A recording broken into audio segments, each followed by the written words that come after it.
तो चलिए बुलेटिन की शुरुआत करेंगे संसद में हुए हंगामे से जुड़ी बड़ी खबर के साथ। सोमवार को विपक्ष ने लोकसभा में महाकुंभ में भगदड़ से हुई मौतों को लेकर जमकर हंगामा किया। विपक्षी सांसदों ने स्पीकर से कहा कि सरकार भगदड़ से हुई मौतों का सही आंकड़ा जारी करे। आज सदन में विपक्ष ने कुंभ पर जवाब दो और केंद्र सरकार होश में आओ के नारे भी लगाए। स्पीकर ने कहा कि राष्ट्रपति के अभिभाषण में भगदड़ का उल्लेख किया गया है। अभिभाषण पर चर्चा के दौरान इस पर भी चर्चा हो सकती है, लेकिन विपक्षी सदस्यों ने यूपी सरकार पर आंकड़े छिपाने का आरोप लगाते हुए वेल में जाकर नारेबाजी की। और वहीं दूसरी तरफ राज्यसभा में भी महाकुंभ भगदड़ में हुई मौतों पर लेकर विपक्ष ने जमकर हंगामा किया। थोड़ी देर कार्यवाही चलने के बाद राज्यसभा से विपक्ष ने वॉकआउट कर दिया।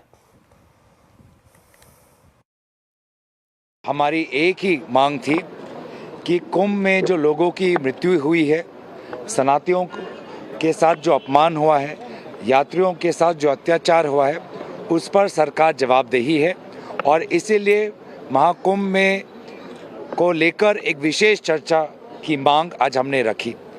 लेकिन पूरे जो हमारी मांगों पर बुलडोज़र चलाया गया सरकार के द्वारा, लोगों की जो न्याय की जो गुहार है उस पर सरकार ने बुलडोज़र चलाया।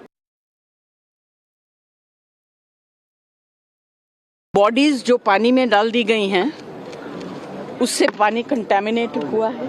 यही पानी जो है लोगों तक पहुंच रहा है वहां, इसके ऊपर कोई सफाई नहीं दे रहे हैं और पूरा आई वॉश किया जा रहा है और सवाल उठा रहे हैं, खुद ही सवाल उठाते हैं, खुद ही जवाब दे रहे हैं। जो असली मुद्दे हैं इस देश के,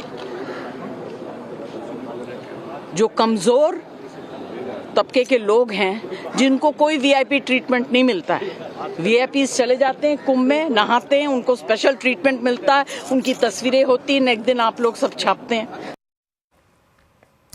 इधर लोकसभा में आज राष्ट्रपति के अभिभाषण पर चर्चा की शुरुआत हुई। नेता प्रतिपक्ष राहुल गांधी ने कहा कि विश्व इलेक्ट्रिक मोबिलिटी और एआई के क्षेत्र में क्रांति से गुजर रहा है और भारत इसमें पीछे छूट रहा है।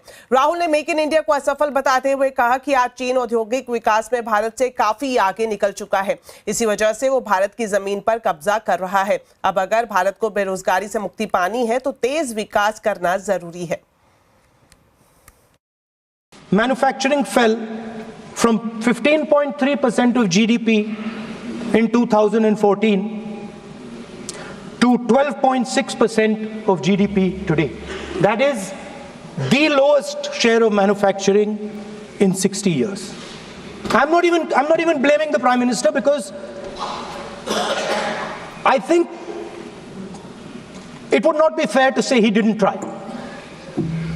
I could say that the Prime Minister tried, and I think conceptually Make in India was a good idea, but it's pretty clear that he failed.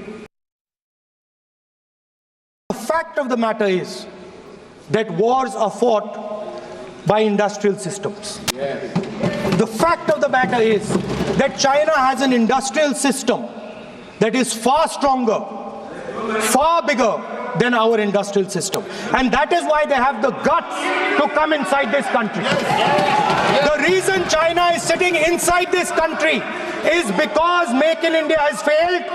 The reason China is sitting inside this country is because India is refusing to produce, and I am worried that India is going to give up this revolution to the Chinese once again.